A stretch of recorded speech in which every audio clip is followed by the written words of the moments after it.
Miarabantsika rehetra ry havana nahatratra n'izao andro Krismasy 2024 izao. Ny tenin'Andriamanitra nivozantsika vatsim-panahy hifampaherezana ary hitomboantsika amin'ny finoana dia ny filazantsara araka ny LIOKA toko 2 ny 9 ka hatramin'ny 9 izay efa novakiany ny mpanompon'Andriamanitra teo tsy averiko vakiana intsony. Atsika omena lohateny ry havana izany LIOKA toko 2 izany manao hoe i Jesosy Kristy no vaovao mahafaly tsy mialonjafy. Na ihany koa ampiasaitsika ny voambolana amin'izao tsika miteny izao hoe Jesosy Kristy no vaovao mahafaly mampiaty. Jesosy Kristy no vaovao mahafaly mampiaty, inclusive ozy ny teny frantsay. Ny fiarahamonina jiosy tamin'ny taonjato voalohany ry havana izay niaina ny Jesosy Kristy dia tena niaina tao anatin'ny fahantrana lalina noho ny fanjanahany Romanina sy noho ny fanompoana ny amperora Augusto Kaisara. Tsy adalako ry havana ny firenena vahiny izay manjanaka atsika sy manjanaka ny firenena eto ambonin'ny tany fa misy tombontsoa azy ao. Ka raha mbola fatora ny firenena vahiny ny firenentsika tsy misy fanavaozana eritreretin'izany eto Madagasikara. Tafita ve zay afatra zay aloha? Zay aloha ny voalohany. Raha mbola ny kolotsaina sy ny volotsaina ny fanjanahana ara-tsaina ny firenena mpanjanaka ihany tahaka tamin'ny andron'ny Romanina no mbola eketsika aza mieritreritra any Madagasikara androsoa. Tamin'izany vanim-potoana izany ry havana dia nisy mpiandry-ondry tany Atsa, ary ireto mpiandry-ondry ireto dia olona farany izay mahatra indrindra teo amin'ny fiarahamonina jiosy. Pikarama izy ary miandry ny ondry ny patron, izany hoe ny tena tompon'ny ondry tsy ireto mpiandry-ondry ireto fa misy patron manana ondry dia mikarama amin'izany patron zany ireto mpiandry-ondry ireto. Miaritra ny andro mangatsika ary tena mangatsika satria misy lanezy tamin'izany, fa ny tena loza dia vanim-potoana ny orana ihany koa, saingy miaraka miaina amin'ny ondry eny Atsa ireto mpiandry-ondry ireto. Ny karama kely dia kely zara raha misy, ary amin'izao andro iainantsika izao dia azo oharina amin'ny 4 aty amintsika izay matory eny amoron-dalana eny ambany tunnel izay miamitombo anao manano izy amintsika miteny izao ohatr' izany zany ireo mpiandry-ondry ireo.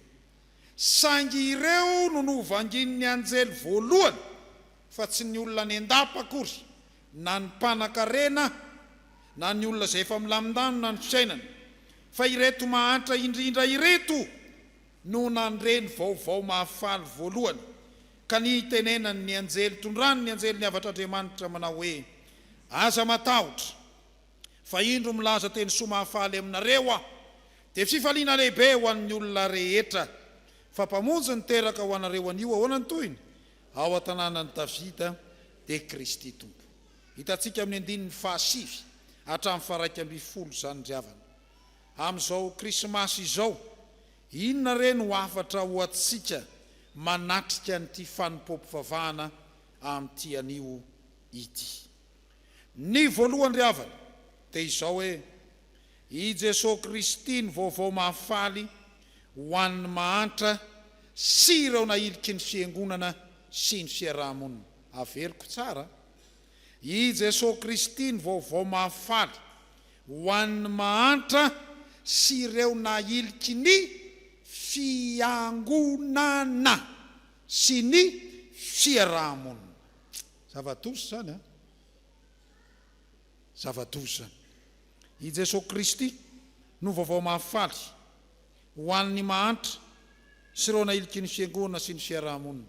Zava-doza ny fanilian'ny fiangonana fa zava-doza koa ny fanilian'ny fiarahamonina. Saingy ny zava-doza dia avadika Andriamanitra ho vaovao mahafaly ka any amin'ilay misy loza, any amin'ilay misy loza manambana, any amin'ilay misy ny fahantrana lalina, any ny vaovao mahafaly izay miainga voalohany, mihamanatona amin'ny olombelona rehetra.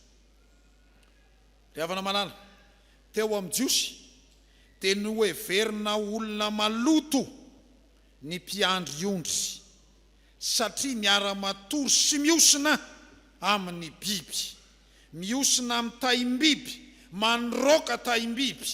Izany rehetrarehetra izany olona maloto izany teo amin'ny Jiosy.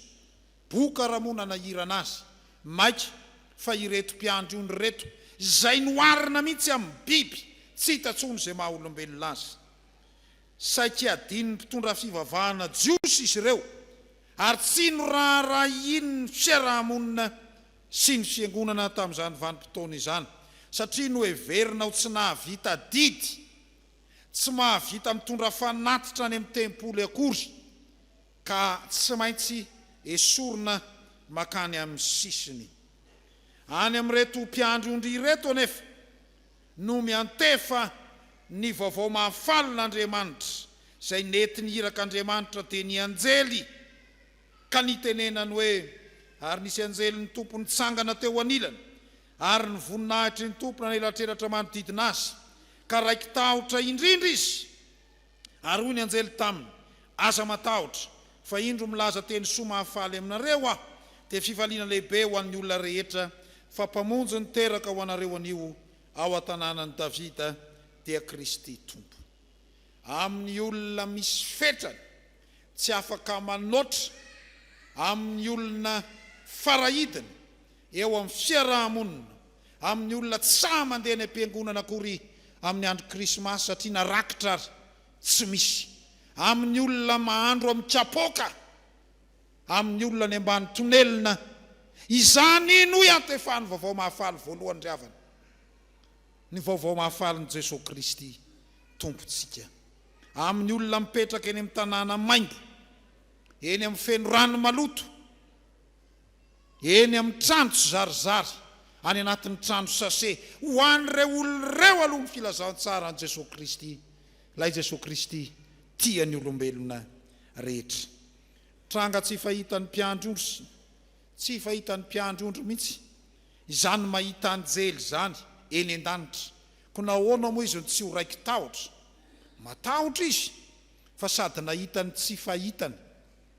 Raiky tahotra izy, saingy ny anjely no nampahery ary nitondra teny soa mahafaly ho azy hoe aza matahotra. Ny tahotra mantsy dia mariky ny fetra ananan'ny olombelona ka amin'izay fetra rehetra mety ananantsika, amin'ny olana rehetra tsy afahantsika miotra, amin'ny tranga rehetra misy ao amin'ny fiainantsika mahatonga antsika atahotra sy arikoditra, ao amin'izany indrindra ny tondran'Andriamanitra vaovao mahafaly ho antsika. Na ny olona tratra ny fahantrana ra-panahy, na ny olona tratra ny fahantrana ra-tsaina, na ny olona tratra ny fahantrana ra-pihetsepo, na ny olona tratra ny fahantrana ara-toekarena, na ny olona tratra ny fahantrana ara-tsosialy, ho an'izany olona rehetra zany ny filazantsara sy ny vaovao mahafaly. Ka na eo aza ny tahotra ny fandrenesana ny vaovao mahafaly izay milaza ny fahaterahan'ny mpamonjy dia mitondra sy miteraka fifaliana ho an'reto mpiandry ondry izay ory ny fahantrana ireto. Ndry zay ny tena mahavaovao mahafaly, ny vaovao mahafaly, ny fahoriana iainanao ain'Andriamanitra ny mamadika azy ho fifaliana. Iny hoe ange ny nambaran'i Davida, Davida izay tsarovy tsara fa mpiandry ondry izy aloha. Rehefa teo anatreny Abimeleka izy, mahatsiaro ny fahadisoana izy, dia ina nataony Davida? Mody adaly izy. Ary izay ilay Salamy 7:30, dia nahatsiraviny Abimeleka ny mahita anazy misarigaiky tena lefa ny aby mandana mandeha any fa tsisy ilana anao fa tamin'izany indrindra Davida no ny hira fisaorana an'Andriamanitra ny salamo 430 andoka mba vakitsika fa mahafinaritra be io na dia efa nataontsika tamin'ny fidirana fanombohana teo azy fa sa io anisan'ny vaovao mahafaly ihany koa zero tsara ange nataony Davida izy zany tsy mba nanao mihitsy hoe ndao fa ifakahity sika ry Abimeleka na nanao vava tamin'ny Abimeleka fa inona no nataony nandeha nisaotra an'Andriamanitra izy ao anatin'ny fahoriana lalina ny fizahan-toetra lalovana dia ndao ngentsika hiaraka hira ny salamo 430 vakitsika izany amin'ny anaran'ny Tompo atrari amin'ny andininy ambany ery isaotra ny Jehova lalandava hoe ho ambavako mandrakariva ny fiderana azy Jehova ny rerirehan'ny fanajo aire izany mpandefitra ka ho faly mpiandrondry io miaraha mankalaza ny Jehova amiko ary aoka hiara manandratra ny anarany isika 14 mitady an Jehova aho tena mahaly ahy izy ka nanafaka tamin'ny tahotro rehetra ndry le mpiandrondro nahita ny anjely io 15 mijery azy ireo ka miramirana sady tsy mangayay ny tavany 19 ity olo mahantra ity ny antso tena ninona dia ny ainy Jehova ka namonjy azy tamin'ny fahoriany rehetra ny anjeliny Jehova mitombo manodidina izay matahotra azy ka mamonjy azy zareo ange zany hirany Davida zany Davida lay mpiandry ondry lay 4 lasa mpanjaka dia zareo zany hira vetesiny zany ry havana malala ny drafo-pamonjen'Andriamanitra dia natao atratra ny olona mahantra sy izay nahiliky ny fiarahamonina ary nahiliky ny fiangonana any am-piangonana koa ny ry havana misy fanoliana ny lehibe mipetraka avy any ankizy mikisakisaka aloha ny lehibe ihany no mitory filazantsara ny toriteny rapasy tsy azo ny zaza efa fanoliana dolo zany rehetrarehetra zany efa fanoliana dolo zany rehetrarehetra zany tsy manana kanjo tsaratsara ianao dia voailika ho azy na manilika tena na rakitra ary tsy misy ndry izany endrika faniliana any am-piangonana zany tiany Jesosy horavana amin'ny atsipiriany Jesosy mihitsy ry havana tao amin'ny toriteny tany an-tendrombohitra dia niteny hoe sambatra ny malahelo am-panahy ny mahantra zany fa azy ny fanjakany lanitra ny olona mansambatra ny manambola fa azy ny fanjakana eto amin'izao tontolo izao mety mitrango zany fa eto ny mahantra no lazainy ny filazantsara hoe sambatra ny malahelo am-panahy fa azy ny fanjakany lanitra tsy mandohanao na ariary aza Mateo 5:17 fa mbola nambarany Jesosy Kristy ihany koa tao amin'izany toriteniny zany hoe sambatra ny ory dia ahoana ny toyiny fa izy no ampifariana izany iny tsy ambaratelo ny fitsanganany tena maty ny fahafatesana ny fahoriana lalina indrindra amin'ny olombelona marina zany sa tsy marina fa hain'Andriamanitra ny mamadika an'izany ho fifaliana noho ny fanantenana ny amin'ny fitsanganany tena amin'ny maty ny hanome fahasambarana fen'ny mahantra ny hanome fahasambarana fen'ny ory sy ireo manana olana maro samihafa eo amin'ny fiainana ireo nahiliky ny fiarahamonina misy atsika izao misy akanilikilikya ianareo lokony anina tenareo lokony anina tenareo momba ny anina tenareo any anina dia tsy mety aminay nareo fa mananina sa tsy marina zany resahako zany fa ho any zay rehetrarehetra mahatsiaro voailiky ho anao ny filazantsaranizy ny Jesosy Kristy ilay vaovao mahafaly vaovao mahafaly mantsirava dia tokony hitondra fifaliana fa nareo le mpitory filazantsara ary izy ary miketrona sy marikivy nefa izy mpanao inona hony mpitory ny filazantsara ny vaovao mahafaly ka rehefa miravina reo rehefa mody sika rehetra mpitory vaovao mahafaly dia asehoy amin'ny olona eny an-tsena eny fa olona maninona ianao faly zay ny lezy fa fifaliana lehibe ho an'ny olona rehetra dia havana malala ao amin'ny Tompo indraindray tokoa ireny mahantra ireny dia tsy misy miraharaha. Araka nambarako teo hoe nandeha rivariva tamin'ny herinandro ity, nandeha teny Analakely. Akory ny agagako mahita ny fahantrana manomboka eo amin'ny tunnel ao feny olona matory mandrapatonga ery andohana Analakely ery. Dia inona zao ny atao amin'ny fiangonana? Nanao inona zao ny fiangonana? Avy ary mino? Zay ve ny atao amin'ny fiangonana? Ampieritreritra ny fiangonana zany ry havana. Indraindray aza adiny ny mpitondra fiangonana ireny mahantra ireny, fa zay olona mahatolotolotra azy ireny no akaman'ny rapasy, ireny no akaman'ny kristianina amin'ny ankapobeny. Ary ny loza tsy mba tafiditra ao anaty komiti-piangonana ireny, raha mba milatsaka hofidiny ireny tsy afaka tsy afaka, tsy afaka. Tsy lany dekona, ary tsy samy latsaka ho dekona akory aza, satria matahotra sao tsy mahavita inona, sao tsy mahavita didy. Zava-dozana izy zany, zava-doza zany. Ary raha maty ary reny mpanompon'Andriamanitra mahantra ireny, dia zara raha misy tompona andraikitra ao am-piangonana zay voatery tsy maintsy manao servisy ny tonga eo. Ny voatery manao servisy ary mbola tsy tonga ny sasany. Fa raha olona malaza ny maty, raha olona manana ny maizy azy, tonga somatsara mba ho hitan'ny olona teo any ahy. Teo tamin'ny fahoriana misy ianareo. Fiangonana miangatra, mitandrema ry fiangonana malala. Mitandrema ry fiangonana malala. Fa tsy ohatr' zany ny vaovao mahafaly ny Jesosy Kristy. Tsy ohatran'izany ny vaovao mahafaly ny Jesosy Kristy. Tsaroa fa tsy miangatra Andriamanitra. Ary Jesosy Kristy dia maniraka ny fiangonana tahaka ny anjely, mba hitory ny filazantsara ny Jesosy Kristy ilay nitsangana tamin'ny maty. Hitory ny filazantsara ny fahafahana ho an'ny olona rehetra sy ny olona manontolo, indrindra ho an'ny olona izay miaina ao anatin'ny fahantrana lalina, indrindra ho an'ny olona miaina eny amin'ny tanàna maimbo, ny tanàna miosina sy feno tsikafokafona, eny amin'ny tanàna feno loto sy fako. Ary taditio ry havana, fa namresaka ny Fjkm Atsimon'Imahamasina ianao, ambany tanàna ane zany Atsimon'Imahamasina zany, Pays-Bas ne zany njatroza, Pays-Bas zany njatroza, Pays-Bas zany, Pays-Bas zany. Fa inona ny atao amin'ny fiangonana amin'ny Cyril, inona ny atao amin'ny fiangonana amin'ny Cyril, mampieritreritra atsika izany ry havana. Fa izany mahatonga ny fiangonana ao fitoriana ny filazantsara, mba handraisan'ny olona ny filazantsara mitondra fifaliana ho an'ny olona difitry ny fahoriana, ny fahasairanana, ho an'ny olona nahiriky ny fiarahamonina indrindra. Raha nanomana n'ity toriteny ity ry havana, dia tratra ny adi-panahy, tsy fantatry ny raha matoa vadiko zany.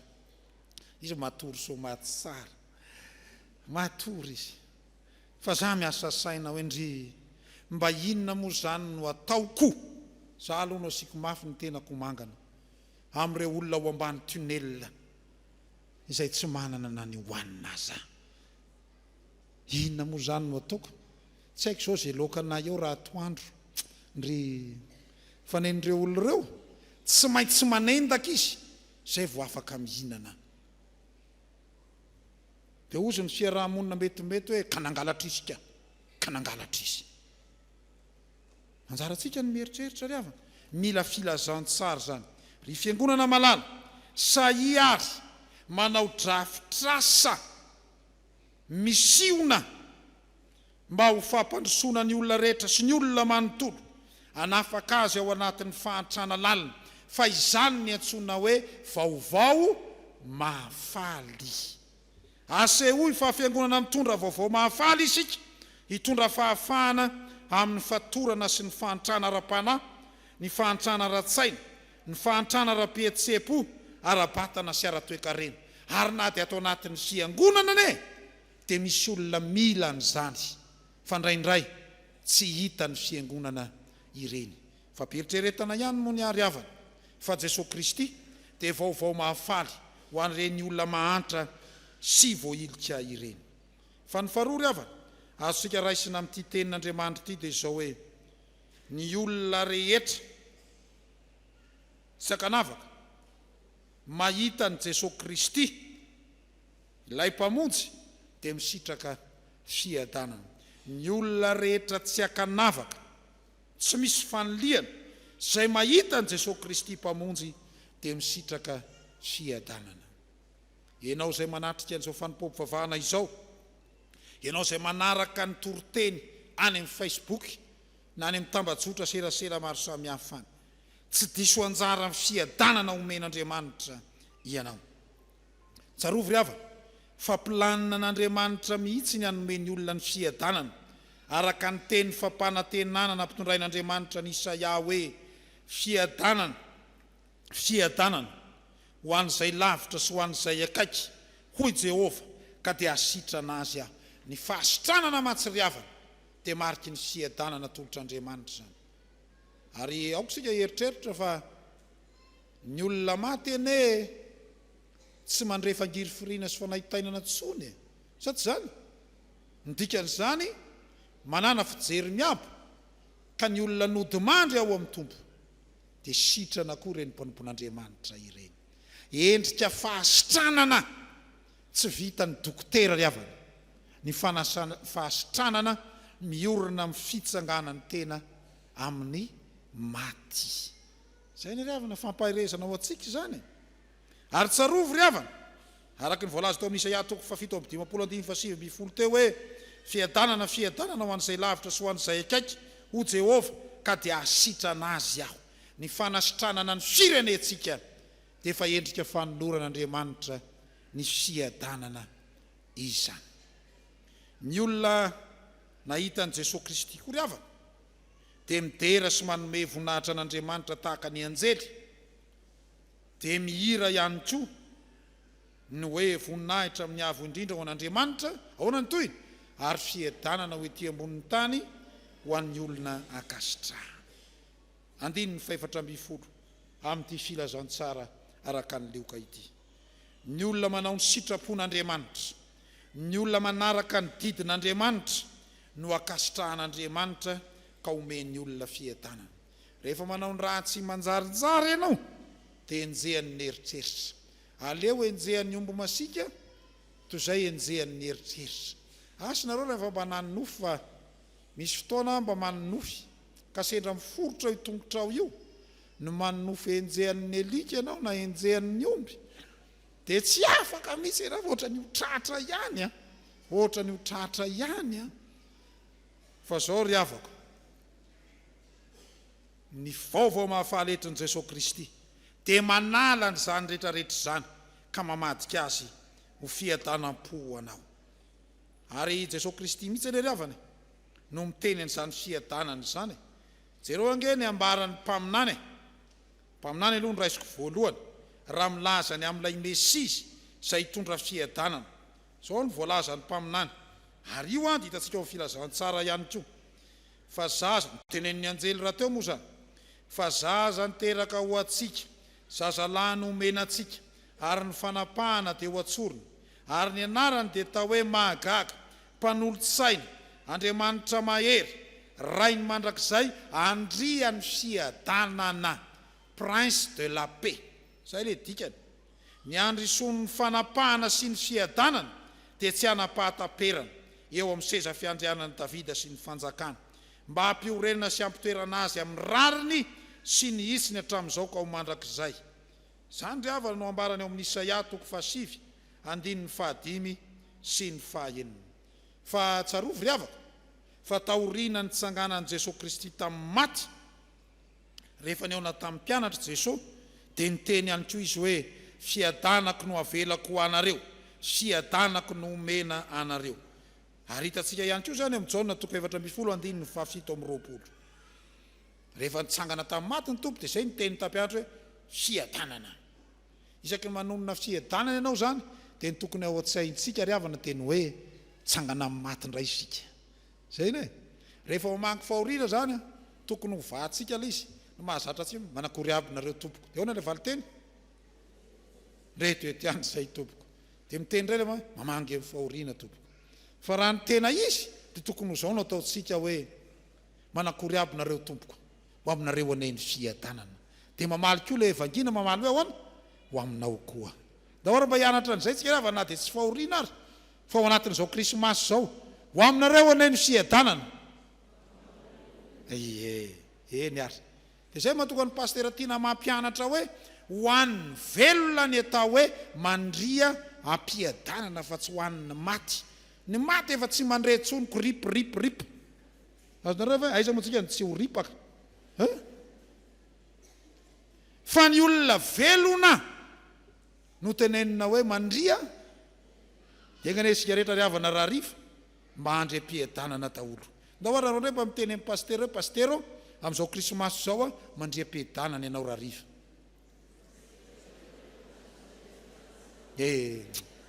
re kristiana malala amin'izao kristiana zao mandria ampiadanana ianao mandria ampiadanana ianao ary fiadanana ho ety ambony tany ho an'ny olona izay aza miandry maty ianao vo anatena ny fianakavianao hiteny hoe ahoana mandria ampiadanana ianao efa tsy mandre itsony diso adresy zany ry havana firaritsoa amin'ny fiadanana diso adresy miatefa any amin'ny tsy mandre itsony fa ity ry havana misy ny salamy 7:20 davida moa zany le mpiandry io ndrio lasa mpanjaka dia jereo tsara ange ny salamo nataony davida amin'ny salamy 7:20 zay salamo milaza fiadanana shalom ahoana le izy salamy 7:20 e Jehova ny mpiandry ahy izy fiadanana avy oatra zany ve dia ahoana koa ny toyny nitondra eo amoron'ny rano fialan-tsasatra izy mampandry ahy eo amin'ny sady etoany zany ny sakafonao no etoany koa ny ranonao zay mahavelona anao dia eo amin'ny toyny ao dia misy hoe ary na dia mandeha mamaky ny loasaloky ny fahafatesana zao dia aninona dia tsy atahotry ny lozao ndry fiadanana ane zany ery ambanimbany ireny mbola misy hoe nikapokako feno dia feno zany hoe ny lokanao zany hanimpitoloha zay ny elizy ary na dia manodidina anao aza ny fahavalo ianao mbola mihinan-kanina milamina tsara zany eneno ambarany fiadanana omen'Andriamanitra manoloana ny adi-panahy na ny adi-piainana atrehantsika ity ry havana misy formule omeko anao raiky-po io zy miteny malagasy ny faratampony fahataterahan'ny fiadanana omen'Andriamanitra dia ireto ny voalohany indrindra fiadanana egal fiadanana mira fiainana feno ampiana ny fitsanganana amin'ny maty ampiana ny fiainana mandrakizay izay ny fiadanana tian'Andriamanitra omenanao fa tsy fiadanana 5 minutes na fiadanana mety hitondrany amin'ny hôpitaly farany taona moa ny andro inona tsara le formule teo fiadanana mira fiainana feno miampy ny fitsanganana amin'ny maty miampy ny fiainana mandrakizay zay ny le dikany teny hoe izaho no lalana sy fahamarinana ary fiainana izaho avy mananana fiainana dia fiainana be dehibe fiainana feno ary tsy feno ny fiainana raha tsy miampy ny fitsanganany tena amin'ny maty sy ny fiainana mandrakizay homan'ny tompo anao zay le dikany fiarahana mandray fanasan'ny tompo dia ho tanteraka aminao zany diavana formule tamin'ity krismasy ity fiadanana egal fiainana feno plus fitsanganana amin'ny maty plus fiainana mandrakizay io fiadanana maharitra io ny tiany tompo omenanao ry havana malala tianomenao fiadanana Andriamanitra ary fiadanana maharitra fa hoy ny soratra masina ao amin'ny Isaia 5:20 fanepahany amin'izany ihany no vakiako fa mifaliky kosa sy miravoravo mandrakizay satria mahary izany aho Andriamanitra fa indro nahary any Jerosalema ho fifaliana ary ny olona ho firavoravona ary na dia ny zaza minono azy dia tsy ho fohy andro ary tsisy antom-panahy izay tsy nahatapitra ny androny fa mbola zatovo ihany izay maty na dia efa 100 taona azy ny 100 taona indray zany no atao hoe génération Z zay ny tiany zany ambary zay le izy ny 100 taona ny génération Z dia hatratra 100 taona vaovao avaozina hanao trano ny olona ka hitoetra ao ary hanao tanim-boaloboka ny olona ka hinana ny vokatra ho aminy ny ambody sy ny zanak'ondry hiarakomana ary ny liona hihina milolo tahaka ny omby ary ny mena rana dia vovoka no fihinana ary tsy handratra na hanimba eran'ny tendrombohitry masina izy hoy Jehova fendriavana malala ho amin'ny tompo. I Jesosy Kristy no vaovao mahafaly ho an'ny mahantra sy izay nahilitry ny fiangonana sy ny fiarahamonina. Andao ataontsika vaindohan-draharaha ny tondra ny filazantsara ny Jesosy Kristy amin'ireo olona nahilitry ny fiarahamonina, nahilitry ny fiangonana, ary tsarovy ry havana fa trosa miandry antsika ny fitoriana ny vaovao mahafaly mba handraisan'ny olona rehetra any Jesosy Kristy ho tombo sy mpamonjy azy ka tonga azy hisitraka ny fiadanana. Mifakazara amin'ny tsy tody aninona dia hiadana. Dia ho tanteraka amintsika ny tsodrano hoe ary ny fiadanan'Andriamanitra izay mihoatra noho ny fahalalahana rehetra hiaro ny fonareo sy ny hevitrareo ao amin'ny Kristy Jesosy. Filipianina 4:1-7. Ho amintsika rehetra ny fiadanan' Jesosy Kristy. Amen.